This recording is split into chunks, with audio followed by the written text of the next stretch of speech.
La rue je la fais, j'ai pas besoin de tes comédiens. Pour moi ma mère a s'en fait, elle se doute bien du quotidien. Là c'est le B15 en pétard, c'est pas pour les tétards. Je souhaite la réussite à tout le monde, même à ceux qui me la souhaitaient pas. Si je disparais, je suis en plan charbon. Pour m'arrêter, faut un gros carton.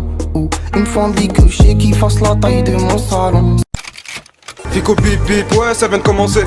C'est les cités, ça prend pas la série. Wesh l'équipe, bon bah là pas de surprise hein, comme d'habitude c'est parti pour une petite vidéo actu du samedi. Et comme d'hab, si on peut mettre un petit pouce bleu sur cette vidéo, ça m'aiderait vraiment beaucoup pour continuer. Et encore merci à ceux qui le font.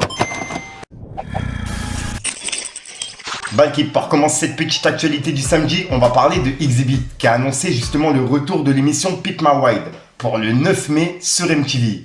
Et ouais, pour ceux qui se rappellent plus, en gros il customisait des voitures et il mettait des trucs vraiment farfelus dans les coffres, dans les boîtes à gants, vraiment n'importe où dans la voiture. Tu pouvais retrouver, je sais pas moi, un home cinéma, tu pouvais regarder la télé, il y avait un jacuzzi des fois à l'arrière de la voiture. Des fois, ouais, ça allait vraiment loin. Et il y a eu des rumeurs comme quoi tout était monté, etc. Ça, c'était sur les épisodes à l'époque. Maintenant, sur les nouveaux épisodes qui arrivent, je sais pas du tout. Dites-moi dans les commentaires ce que vous en pensez. Mais en tout cas, c'est de retour le 9 mai 2024 sur MTV. Ensuite, il y a un tweet de Balou qui a pas mal tourné. Puisqu'en gros, il a clashé un ancien rappeur qui s'appelle Georgie. Puisque ça fait un petit moment qu'il a plus rien sorti en fait. Et il y a plein de personnes qui disent comme quoi c'est lui qui a cofondé le 667. En gros, c'est lui qui aurait créé justement le 667, etc. Bref, on peut voir qu'en gros, il y a une personne qui a dit: imagine, tu confondes le 667, ensuite tu te fais pomper tes techniques vocales pour faire des voix insupportables par S.O. la Lune, qui lui pète. Mais toi, à aucun moment tu décolles. Et tout ce qu'on retient de ta carrière, c'est que tu as battu le record du mec le plus fonce-dent en interview. Et on peut voir que Balou, il a répondu « fuck ce pointeur ». Et en fait, dans justement cet extrait vidéo, c'est justement Balou qui faisait l'interview à l'époque. Et là, il lui a dit fuck ce pointeur. En gros, il y a des personnes dans les commentaires qui disent comme quoi il aurait fait des choses, voilà quoi, t'as capté. D'où le mot pointeur. Dites-moi dans les commentaires ce que vous en pensez. Et c'est peut-être pour ça qu'à mon avis, on n'a plus de nouvelles de lui, tu vois, je sais pas. Dites-moi ce que vous en pensez. Ensuite, hier, on a parlé de Gradure, qui a parlé du projet 100% Congo. Et il a dit comme quoi, C-Boy, il ne sera pas dedans. Et qu'il a complètement arrêté le rap et qu'il reviendra plus. Et là, en fait, il y a Azili, un proche de C-Boy, qui a justement parlé de ça en live avec Naskid. Et c'était là il y a quelques semaines avec le DVM Show, tu vois. Et j'en avais parlé, il me semble, en vidéo. Mais pour ceux justement qui se rappelaient plus, il avait justement annoncé comme quoi C-Boy, il avait arrêté le rap et qu'il reviendrait plus. Donc voilà. Dites-moi dans les commentaires ce que vous en pensez. Mais ouais, pour le coup, moi qui kiffe C-Boy, je suis vraiment deg qu'il revient pas dans le rap. Après, c'est son choix, c'est un choix personnel et je le comprends parfaitement. Donc ouais, dites-moi vous ce que vous en pensez. C'est trop dommage parce que qu'est-ce qu'il était fort. Il y avait vraiment quelque chose. Hein. Ouais, de ouf. C'était mon artiste préféré, ouais. Tu sais que t'as mis une vraie clim dans la pièce. Ah, t'as mis une vraie... t'as mis une vraie clim. C'est mort les gars, je suis désolé, je vous le dis, c'est... Parce qu'il y en a plein, ils disent, ouais, Bellec, il peut revenir, tu vois. Après, c'est des choix personnels, tu vois. On peut pas juger. Ensuite, on a Esprit Noir qui a annoncé une date de concert à l'Olympia pour le 19 septembre 2024. Et je rappelle également qu'il est devenu ambassadeur de la marque Kawasaki, de la marque de moto. Donc vraiment, respect à lui. Et pour l'Olympia, c'est le 19 septembre.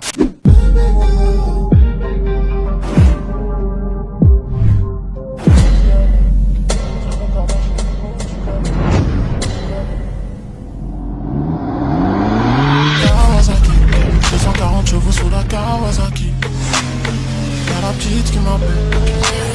Y'a l'emprise qui m'appelle. J'ai toujours cherché à tracer ma route sans jamais avoir de regrets. Kawasaki. 240 chevaux sous la Kawasaki.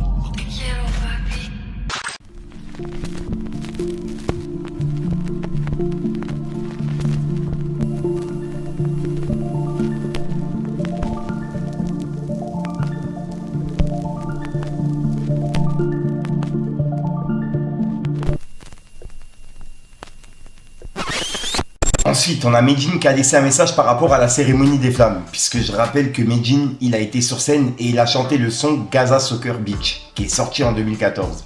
Et en fait, sur ce son-là, il rend hommage justement à la Palestine, tu vois. Et là, en gros, on peut voir qu'il a dit: le morceau Gaza Soccer Beach date de 2014 et est inspiré de l'histoire vraie de 4 garçons de la famille Bakar. jouant au foot sur la plage de Gaza avant d'être frappés par un missile de l'armée israélienne. La semaine dernière, en 2024, grâce à la cérémonie des flammes, les murs du théâtre de Châtelet étaient recouverts de leurs noms, mais également de ceux des enfants de Gazaoui, ayant plus récemment perdu la vie sous les bombardements. Merci aux flammes de nous avoir permis d'honorer leur mémoire en ces temps de censure et de déshumanisation des Palestiniens. Et merci à vous de continuer à diffuser ces images et ces paroles. Et ouais, et en gros, je rappelle qu'il a justement chanté le son 10 ans après, à la cérémonie des flammes. Et en plus de ça, sur le mur du théâtre de Châtelet, il a diffusé tous les noms des personnes qui ont perdu la vie lors des bombardements, etc. à Gaza, tu vois. Que ce soit depuis le début de la guerre et puis là récemment. Donc vraiment, respect à Medine, puisque ouais, c'est un truc de ouf. Il faut vraiment que cette guerre elle se stoppe. Que ce soit n'importe où, Ukraine, Russie, n'importe où sur la terre, il faut que ça stoppe, quoi. Faut qu'on vive tous ensemble et voilà, j'arrive pas à comprendre. Dites-moi ce que vous en pensez, l'équipe. Ensuite, il y a quelques jours, je vous ai parlé de MC Jean Gabin qui est passé en interview sur la chaîne de Disrupteur. Et je vous ai dit comme quoi il avait parlé du groupe IAM et qu'il les avait clashés directement. Et là, en gros, il a parlé de son son Je t'emmerde, où en gros, il clashait tout le rap français. Et c'est un son qui est sorti, vraiment à l'époque, t'as capté. Même moi, je l'écoutais quand j'étais petit. Et là, en gros, il a parlé de ça et il a expliqué d'où l'idée lui est venue, etc. Donc voilà. Et je vous invite à aller voir l'interview qui est disponible sur Disrupteur, parce qu'elle est vraiment intéressante. Pour ceux qui n'ont pas vu, je vous passe un extrait. Regardez.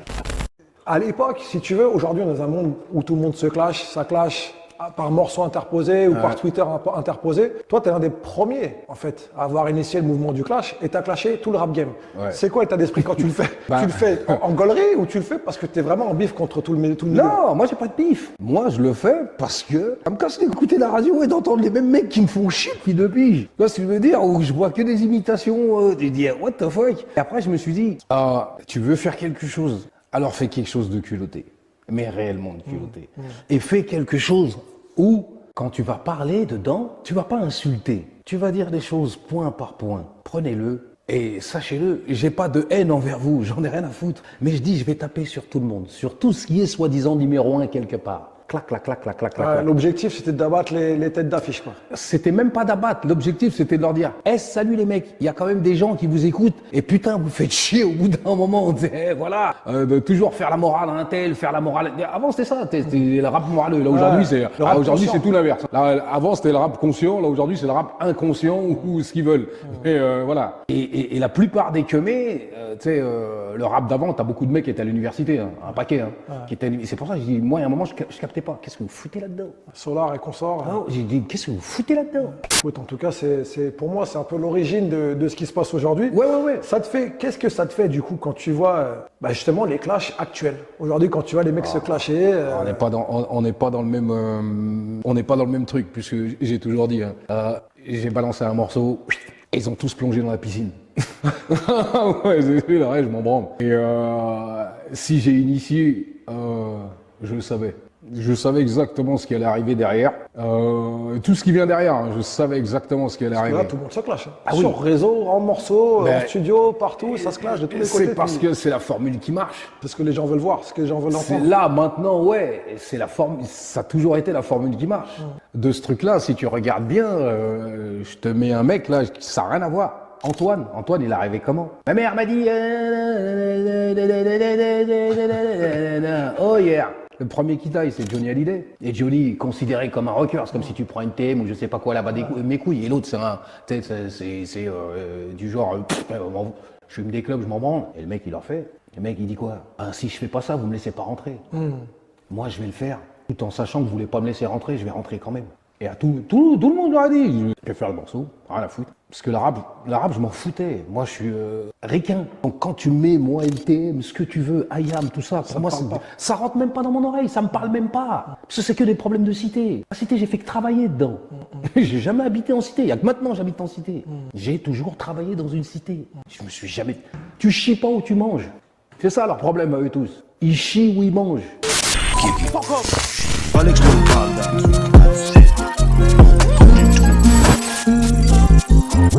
Je vais pas faire le mytho basique, j'avais un train de vie de cauchemar. Plusieurs fois ça m'a testé en ville parce que je faisais du rap. Mais ce qu'ils comprennent pas ces gens là, c'est que j'ai pas de bif avec. C'est juste une addiction, un peu comme la cigarette. Je suis sous 40 degrés, pourtant j'ai pas bougé de Lyon. Lui il veut carotte des grands, il est matrixé par le million.